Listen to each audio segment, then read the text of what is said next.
ఏపీలో విచిత్ర వాతావరణ పరిస్థితులు కనిపిస్తున్నాయి. ఒకవైపు మధ్యాహ్నం ఎండలు సుర్రుమనిపిస్తుండగా సాయంత్రం అవగానే సడన్ గా ఆకాశం నల్లబడుతోంది. మేఘాలు గర్జిస్తున్నాయి. ఈదురుగాలులు బీభత్సం చేస్తున్నాయి. మరో 2-3 రోజులు ఇదే పరిస్థితి ఉంటుందని వాతావరణ శాఖ అధికారులు హెచ్చరించారు. కొన్ని జిల్లాల్లో పిడుగులు కూడా పడతాయని వార్నింగ్ ఇస్తున్నారు అధికారులు.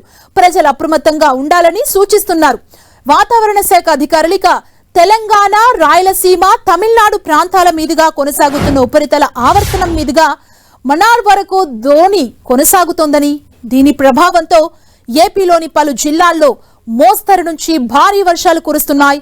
ఇవాళ శ్రీకాకుళం, విజయనగరం, పార్వతీపురం, మన్యం, అల్లూరి, పోలవరం, విశాఖ, అనకాపల్లితో పాటు కాకినాడ, కోనసీమ, తూర్పు గోదావరి, పశ్చిమ గోదావరి, ఏలూరు, కృష్ణా, ఎన్టీఆర్, గుంటూరు జిల్లాల్లోని కొన్ని ప్రాంతాల్లో ఈదురు గాలులతో కూడిన వర్షం పడుతుందని వాతావరణ శాఖ అధికారులు చెబుతున్నారు.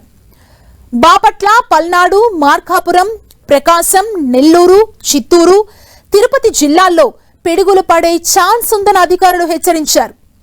నిన్న కోస్తా, రాయలసీమ ప్రాంతాల్లో వర్షాలు పడగా శ్రీకాకుళం, అనకాపల్లి జిల్లాల్లో భారీ వర్షాలు కురిశాయి. ఈ జిల్లాల్లో పలు చోట్ల పిడుగులు కూడా పడ్డాయి. శ్రీకాకుళం జిల్లా మందస మండలంలో మొన్న పొలంలో తల్లి కూతుళ్లు వ్యవసాయ పనులు చేస్తుండగా పిడుగు పడింది.